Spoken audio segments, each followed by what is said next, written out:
Bismillahirrahmanirrahim. Assalamu alaikum. Welcome students. Students, I hope you all are fine and well preparing for the exams.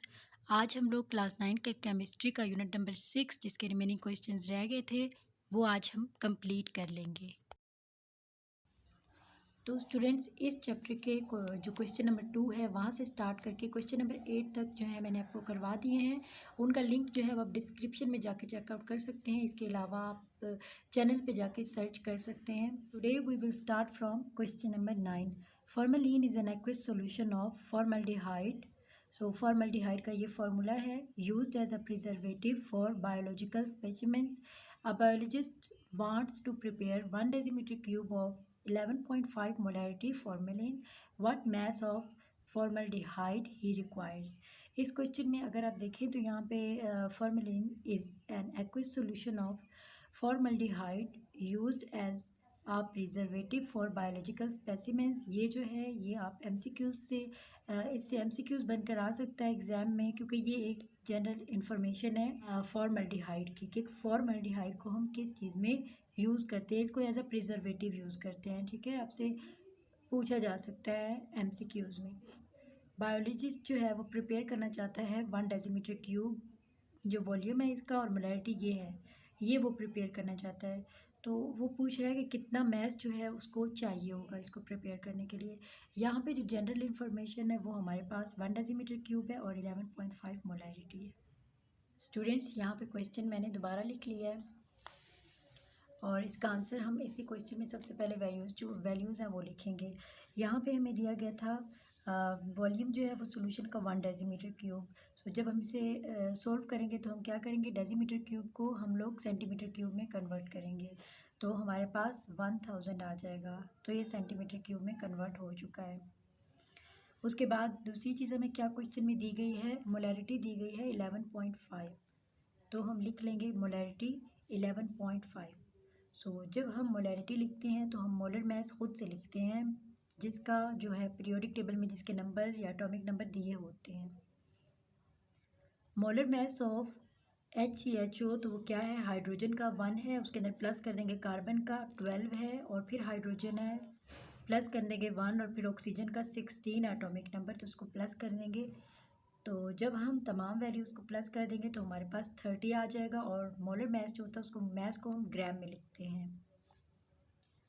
सो हमें find क्या करना है, इसमें यहाँ पे लिखा हुआ है what mass of formaldehyde, mass find करना है। तो हम लिखेंगे मैस ऑफ सोल्यूट और उसको फाइंड आउट करेंगे। इसको फाइंड आउट करने के लिए हम जो फार्मूला अप्लाई करेंगे वो मोलैरिटी का होगा।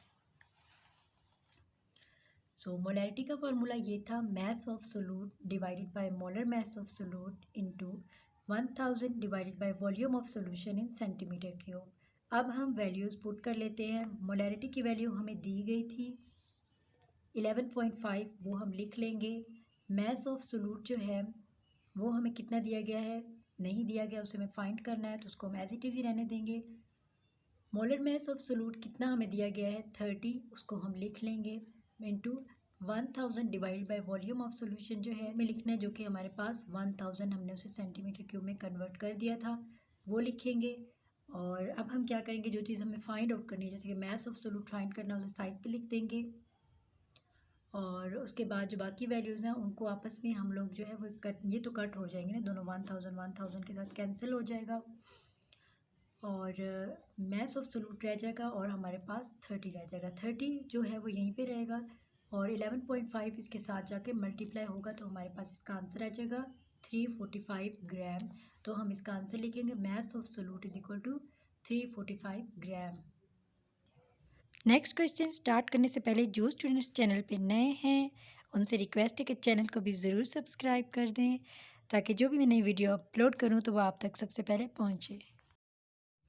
Now question number 10 is a solution of calcium hydroxide is prepared by dissolving 5.2 milligram of calcium hydroxide to a total volume of 1000 centimetre cube. Calculate the molarity of this solution. यहाँ पे हमें information तो सारी दी गई है जो हमने question जिससे क्रिएट करना है खुद से। तो स्टूडेंट्स यहाँ पे हमें सारी इन्फॉर्मेशन दी गई है, ये डाटा दिया गया है जिसके थ्रू हमने क्वेश्चन को सोल्व करना है। लेकिन हमें ये भी पता चल गया कि हमने इसमें मोलैरिटी को है कैलकुलेट करना। सबसे पहले हम वैल्यूज़ पुट करेंगे सॉल्यूशन लिख के, ठीक है। वैल्यूज़ हमें क्या दी गई हैं, मैस दिया गया है, सोलूट का मैस जो है वो हमारे पास 5.2 मिलीग्राम है। तो इसको हमने ग्राम में कन्वर्ट करना है, तो क्या करेंगे, डिवाइड कर देंगे 1000 के साथ, तो हमारे पास इसकी वैल्यू आ जाएगी 0.0025 ग्राम।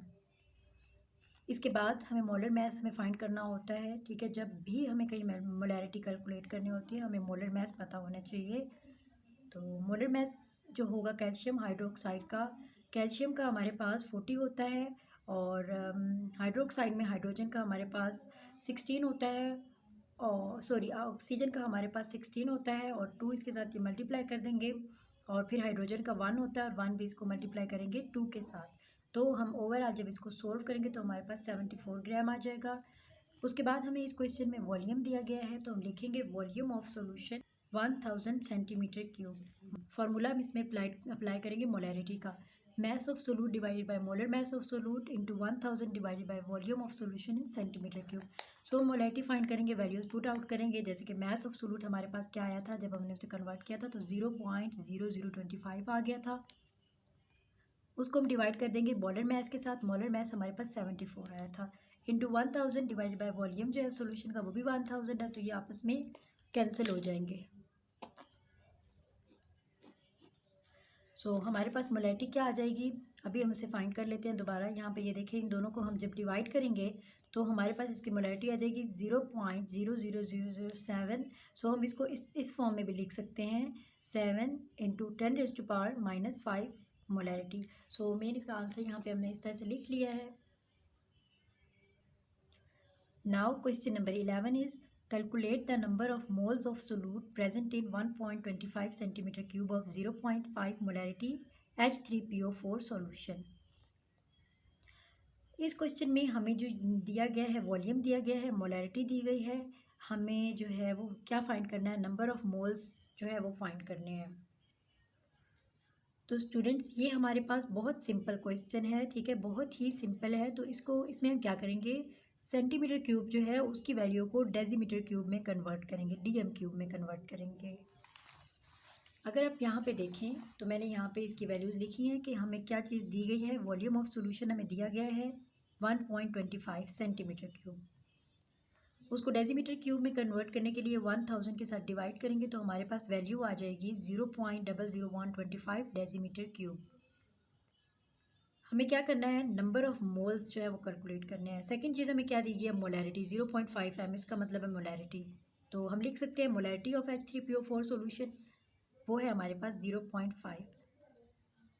कैलकुलेट हमने करना है नंबर ऑफ मोल्स को, नंबर ऑफ मोल्स को हम इस तरह से लिखेंगे कि हमने कैलकुलेट करनी है। तो फार्मूला भी हम इसमें शॉर्ट फार्मूला अप्लाई करेंगे। शॉर्ट फार्मूला हमारे पास ये है मोलैरिटी का, number of moles divided by volume of solution in DMQ। कुछ क्वेश्चन ऐसे हैं जिसमें शॉर्ट फार्मूला अप्लाई होता है, ज़्यादातर में लॉन्ग फार्मूला ही अप्लाई होता है।